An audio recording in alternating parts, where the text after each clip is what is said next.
Wer Real Madrid raushaut, der braucht auch vor Juventus Turin keine Angst haben. So gehen wir rein ins Viertelfinal-Hinspiel gegen die alte Dame aus Italien. Auch glorreicher Traditionsverein.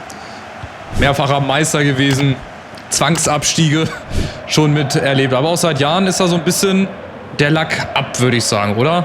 Also Juve waren dann ab und zu nochmal im Champions-League-Finale gegen Real und gegen Barca. Beides mal verloren. Buffon wurde nicht gekrönt mit dem Champions-League-Pokal. Ja, und seit Jahren suchen sie so ein bisschen nach ihrer Identität, habe ich das Gefühl, nach ihren guten Spielern, nach einem guten System, nach einer Spielphilosophie, wo man wieder drauf aufbauen kann. Das kann ja nicht sein. Also bei Juve muss ja auch irgendwie mal ein bisschen Talent rumlaufen. In ihren Jugendmannschaften. Juve Next Gen gibt's doch da. Mal gucken. Und jetzt hier in-game bin ich sehr, sehr gespannt. Wir machen schon mal sehr viel Druck hier. Oh, das Foul! Da gibt es einen Foul direkt vor dem Strafraum. Die gelbe Karte für Manuel Locatelli. Also das wird ein sehr physisches Spiel, glaube ich. Die werden ganz schön gut zulangen. Aber wie gesagt, ich sehe uns da überhaupt nicht chancenlos, wenn wir Real raushauen. Wir haben jetzt noch Barca unter anderem im Wettbewerb mit drin, Chelsea. Sollten wir auch noch in die nächste Runde reinrutschen, irgendwie ins Halbfinale kommen. Ich sage euch eins, dann ist auch das Finale drin. Also dann will ich auch ins Finale. Wenn man dann schon mal da ist, dann macht es gar keinen Sinn mehr, vorher auszuscheiden. So, Freistoß, Karl. Komm, 8. Minute, Karl! Wir kommen immer näher. Der kann doch ganz gute Freischüsse schießen, ey. Vor allem über die Mauer drüber. Oh, und Conceição gegen Pfeiffer. Eine Bewegung, die war nicht gut. Achtung, da kommt Avazir noch mit hinzu. Und Braune natürlich. Auch heute in so einem Spiel braucht man so jemanden, der einem dann mal die Null hält. Aber ihr seht, wie schnell das gehen kann. Eine falsche Bewegung, Pfeiffer war raus. Und dann kommst du nicht mehr hinterher. Und gegen Conceição auch ein super wendiger Spieler. Achtung. Da hat die deutsche Mannschaft in der Nations League auch so ihre Probleme gegen den. Der wäre auch einer, dem würde das Duisburg-Trikot gut stehen. Oder das Trikot des Vereins, wo ich auch mal hingehe. Irgendwann. Da würde ich ihn auch gerne mitnehmen. Aber mir fehlt leider das Geld. Noch, um mir so jemanden zu holen. So, aber wir haben auch die Leute hier, die wir gut entwickeln können. Nathan de Cat zum Beispiel. Mensa, oh, das sieht richtig gut aus. Und es gibt wieder den Freischuss. Und den nehme ich auch wieder mit Lennart Karl. Auch eine gute Position. Komm, wir haben uns jetzt schon mal angenähert. Wir wissen schon mal so im Endeffekt die Höhe. Ein bisschen weiter nach links, damit er nicht gegen den Pfosten geht. So, und jetzt aber 4,5 Balken und gib ihm. Oder 3,5 Balken. Jetzt kommt er aber. Jetzt kommt er! Wenn der nicht dieser Jan Oblak im Tor wäre, dann würden wir schon führen. Also sehr, sehr druckvoll, sehr, sehr dominant. Juve auch schon mit einer Chance hier in Führung zu gehen, aber wir müssen die Tore machen. Gerade in der Champions League, da ist es noch mehr egaler, wie ihr spielt oder wie wir spielen. Wir müssen die Tore machen. Und sei es am Ende, wenn es wieder durchs Elfmeterschießen entschieden wird, ist mir egal. Aber Juve ist schlagbar, also zumindest heute hier. Koopmeiners auch gute Erinnerungen gehabt, den hatte ich auch mal in der Eintracht-Karriere. Koopmeiners, auch ein guter Mann fürs Mittelfeld. Ah, der Cut. Nicht gut gemacht. Achtung, die Defensive muss stehen, aber Siem. Pfeiffer außen jetzt Unterzahl für uns. Oh, Koulibaly kommt nicht rein. Thuram, Mensa. Oh, da kommt keiner mit ran. Und dann ist es Locatelli am Ende. Oh, aus dem Nichts, ey, wirklich. Aus dem Nichts. Das 1:0 für Juve. Ja, und sein erstes Tor natürlich. Im 13. Champions League Spiel. Aber sein erstes Tor. Natürlich. Gelbe Karte hat er. Jetzt hat er ein Tor. Ja. Das erinnert mich an typische Weekend League Angriffe. Gehst mit dem Stürmer durch mit dem L1 Dribbling oder R1 Dribbling. Und dann kannst du nichts machen. Und dann weißt du schon, bevor er abschließt, der geht einfach rein. Du kannst da nichts machen. Egal. Weiter geht's. Lassen wir uns gar nicht unterkriegen. Wir wissen, mit Rückständen umzugehen.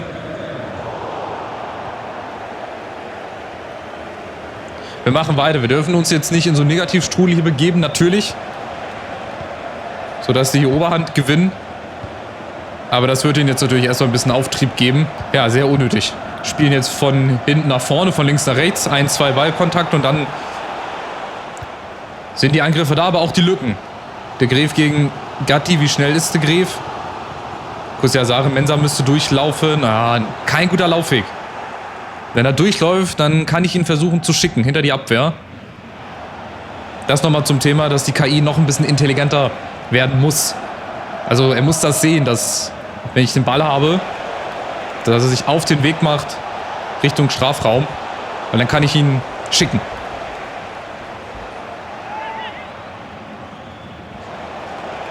Rice kommt auch nicht so in den Zweikampf rein. Wir müssen jetzt vor der Pause bitte kein weiteres Gegentor bekommen. Uns dann sammeln. Oh, der Gref. Und dann neu in Halbzeit 2 angreifen. Oh, der Gref gegen Gatti. Der ist auch nicht so langsam. Juve macht es uns ein bisschen schwerer. Also am Anfang waren wir echt gut drinne. Da hätten wir in Führung gehen müssen. Und jetzt führt Juve. Und die spielen das dementsprechend souverän bislang. Dann auch. Also nach dem Tor. Die lassen uns laufen. Hier ein Pass, da ein Pass. Und sie kommen wieder über Conceição. Kobani, der hat heute noch einiges zu tun gegen den. Das ist Wahnsinn. Oh, Flanke kommt. Ort ist da. Und auch Nathan de Cat. Leider. Noch nicht so drin. Und wieder Manuel Locatelli. Oh, den muss er aber auch machen. Er war ziemlich frei. Ne? Da stand Brauner auch nicht so ganz richtig auf seiner Position. Aber der Ball, der muss normalerweise reingehen. Aber gut, haben wir mal Glück gehabt, dass der Gegner auch so einen Ball nicht reinmacht. Vielleicht vor der Pause jetzt nochmal der Ausgleich. Mensah. Da ist Kusiasare in der Mitte, aber auch den kriegen wir nicht ins Spiel bislang. Also es ist eine Führung, die nicht unverdient ist.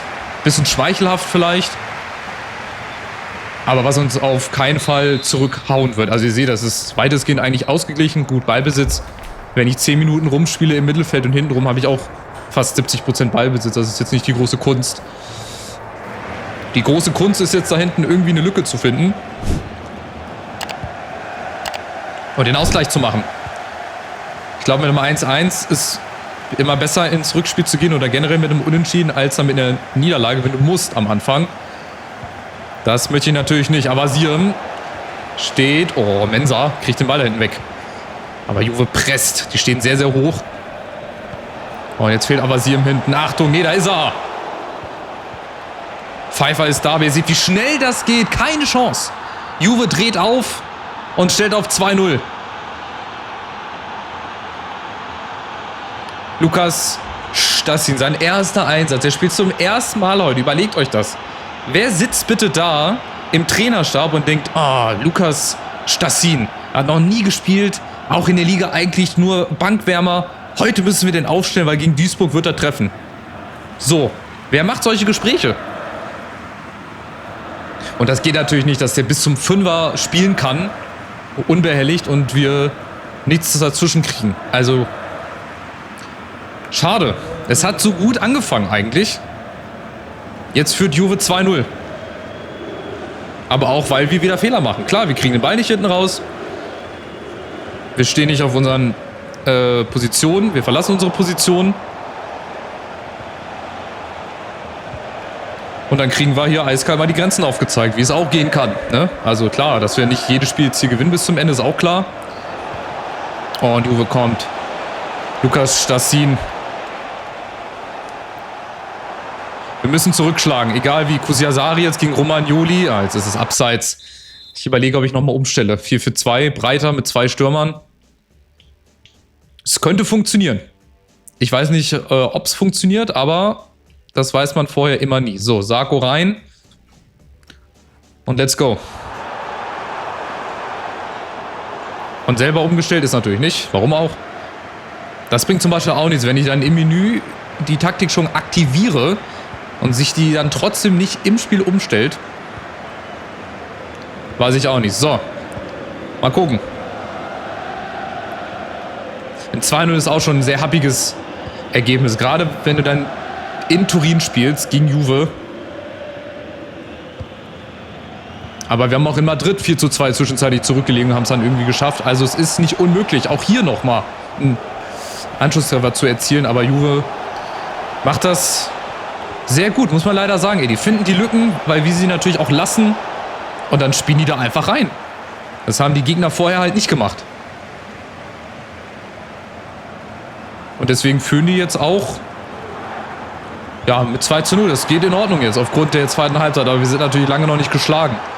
Wir können auch immer noch zurückschlagen. Jetzt vielleicht über Cobain, unseren Linksverteidiger. Die anderen sind leider alle gedeckt. Alle gedeckt. Stassin Pfeiffer kommt nicht rein in die Zweikämpfe. Auch Avasiem. Der ist heute wieder leider ein bisschen schwächer. Aber vielleicht ist der Gegner auch einfach nur stark. Muss man auch mal sagen. Karl, Flanke kommt rein. Ja, Rice, wenn er den Zweikampf da gewonnen hätte. Wir finden aber momentan die Lücke leider nicht jetzt. Und dann muss der Abschluss auch her. Nathan de Cat zum Beispiel. So kann es laufen. Wir müssen auch irgendwann mal abschließen. Also den Ball reintragen gegen Juve ist nicht. Wir müssen schießen. Oder auch mal reinköpfen vielleicht wieder. Hatten wir auch lange nicht mehr. Kussi Asare. Aber er kriegt sie nicht aufs Tor. Wenn er den aufs Tor kriegt, dann wird es gefährlich. Aber so nicht. So leider nicht. Aber wir sind jetzt vielleicht ein bisschen besser drin. Vielleicht ist das nochmal so eine Art Schlussoffensive. Wieder der Cut. Von der Hitz frische Kräfte rein. Geschwindigkeit für die Außen. Ich probiere alles, um immerhin noch ein Tor zu schießen. Damit wir mit einem 2:1, das hört sich immer besser an, als dann mit einem 2:0. Aber Juve, ihr seht, die verteidigen, da arbeitet die damit nach hinten. Wir haben offenbar unseren Meister gefunden. Nach 6 oder 7 Spielen ohne Niederlage wird es mal wieder eine geben. Es sieht so aus. Aber noch sind wir nicht ganz geschlagen. Noch haben wir 15 Minuten Zeit. Sarko. Kutschera, aber es ist alles zu kompliziert. Der Abschluss muss her. Kussi Asare jetzt gegen Kalulu. Aber auch der verteidigt ihn richtig gut. Auch der ist heute weitestgehend blass geblieben, leider. Kussi Asare. Selbst unser Pressing klappt nicht so optimal. Also es ist heute sehr vieles, was hier zusammenkommt. Fehlende Chancenverwertung, mangelnde Chancenverwertung und dann halt auch einfach das Abschlussglück. Dass auch so ein Schuss von Weitem mal reingeht. Aber wir probieren es ja. Also wir spielen jetzt besser. Leider nicht gut genug, um Juve heute schlagen zu können, aber es gibt da noch ein Rückspiel. Und da ist es dann entscheidend. Kutschera, Avasiem. Wieder Kutschera, da sind kopfballstarke Leute in der Mitte und dann kommt von der Hitz. Im zweiten Versuch, aber da kommt von den großen Hühen kommt da, oh Miretti, von den großen Hühen kommt keiner ran. Immer nur die jungen kleinen Hüpfer hier. So, von der Hitz. Nächster Ball in die Mitte, Avasiem. Es soll heute nicht sein. Wir können, glaube ich, noch 10 Stunden spielen, das wird heute nix. Auch ein guter Eckball, gut mit Zug, mit Efe. Und den einfach nur ein bisschen abtropfen lassen über den Hinterkopf oder über die Seite ins lange Eck. Ja, also, es wird aufs Rückspiel ankommen. Wir brauchen eine weitere Glanzleistung, Meisterleistung. Ein weiteres historisches Spiel, ein grandioser Abend, den brauchen wir. Das haben wir schon öfter geschafft. Auch in anderen Karrieren. Aber jetzt müssen wir es halt dann im Rückspiel zeigen. Die spielen das auch sehr abgeklärt, also muss man sagen. Klar ist auch der ein oder andere Fehler noch mit dabei. Vielleicht gelingt uns ja doch noch mal der Anschlusstreffer von der Hitz. Das wäre sehr wichtig. Und immerhin der Anschlusstreffer. Justin von der Hitz aus sein erstes Tor. Aber der Unterschied ist, im Gegensatz zu dem Juve-Spieler hat er schon 10 Spiele. Und nicht erst nur 1 oder 2. Ja, das war wichtig, dass wir das ausgespielt bekommen. Guter Ball von Kussi Asare und von der Hitz auch sehr platziert. Neben dem Pfosten ins lange Eck und mit einem 2:1. Das ist schon mal besser als mit einem 2:0. Weil 2 Tore im Rückspiel zu schießen, ist auch möglich. Aber das Ergebnis hört sich einfach besser an. 2:1 als 2:0. Gibt nochmal 3 Minuten Nachspielzeit. Wenn Juve jetzt nicht noch ein drittes Tor macht, dann ist das ein super Ergebnis. Auch wenn wir jetzt mal wieder verlieren. Aber das ist auch normal. Das ist auch in Ordnung. Oder vielleicht kriegen wir noch eine Chance. Warte mal, ich möchte nicht das Spiel zu schnell schon abschreiben. Vielleicht kriegen wir noch eine Chance. Vielleicht werden wir ja doch noch den Ausgleich machen. Schauen wir mal. Kussi Asare und in der Mitte. Nein, warum läuft er weg? Wer ist denn das, der da wegläuft? Oh, wenn von der Hitz durchläuft in die Lücke, dann kann ich ihn anspielen. Aber er bricht dann einfach ab. Schade. Das wäre auch nochmal so eine Aktion letzte Sekunde gewesen, den Ausgleich. Okay, wir verlieren mal wieder. nach 6 oder 7 Spielen ungeschlagen. Gehört auch mal dazu. Aber es ist knapp. 2-1 ist immer noch ein gutes Ergebnis fürs Rückspiel. Aber da müssen wir dann auch ein bisschen besser spielen. Und Inter gewinnt auch ganz knapp mit 3:2 gegen Chelsea. Also die italienischen Mannschaften geben hier ganz schön Gas. Genauso wie wir jetzt auch Gas geben müssen im zwischenzeitlichen, jetzt stattfindenden Bundesligaspiel gegen Düsseldorf. Das ist halt das Ding, ne? Wenn du noch auf 2 Hochzeiten tanzt, gerade am Saisonende, dann musst du auch gucken mit den Kräften, dass da jeder auch seine Minuten kriegt, dass die besten Spieler möglichst die entscheidenden Spiele dann spielen können. In der Bundesliga könnten wir uns jetzt auch mal eine Niederlage erlauben, jetzt wenn ich die Aufstellung noch mal umstelle. Oh, Nationaltrainer. Mexiko. Ich glaube in FC 27, da werde ich meine Nationalmannschaft übernehmen. Das kann ich auch nebenbei machen, das ist ja nicht schwer. So, Düsseldorf, da sind wir jetzt natürlich Favorit. Ne? Also ich meine, letzten 5 Spiele nicht gewonnen. Heißt nichts auf dem Papier. Haben bestimmt auch ein paar gute Leute mit dabei. Lenz ist so einer, den ich auch aus Frankfurter Zeit noch kenne. Itten auf der Bank, den kenne ich. Ansonsten jetzt von den Namen her, Broholm, glaube ich auch schon mal gehört. Ella Susi, ja, sagt mir auch was. Aber entscheidend ist halt das hier. Haben die Bayern vielleicht schon gespielt? Und Leipzig, die spielen jetzt halt gegeneinander. Also wir bleiben auf jeden Fall nicht Tabellenführer. Das ist nicht in Stein gemeißelt. Im besten Fall gewinnen wir. Bayern und Leipzig spielen unentschieden. Dann haben wir einen richtig guten und sehr komfortablen Vorsprung, um dann in die letzten 4, 5 Bundesligaspiele reinzugehen. Und in der Champions League, da gucken wir jetzt auch nochmal, wie die anderen gespielt haben. Inter haben wir ja schon gesehen, gegen Chelsea gewonnen. Barca und Sociedad 2:2, genauso wie Feyenoord gegen PSG. Also ihr seht, in jedem Spiel ist noch was drin. Ich weiß gar nicht, wer rein theoretisch unser nächster Gegner sein würde. Meisten Tore gucken wir mal. Auch ganz kurz drauf. Platz 3 mit Kusi Asare. Aber Mihailo Ivanovic von Rapid Wien, die sind ja schon ausgeschieden mit 10 Toren. Sebastiano Esposito, okay. Ist noch einer von uns mit dabei? Ich glaube nicht, ne? Nee.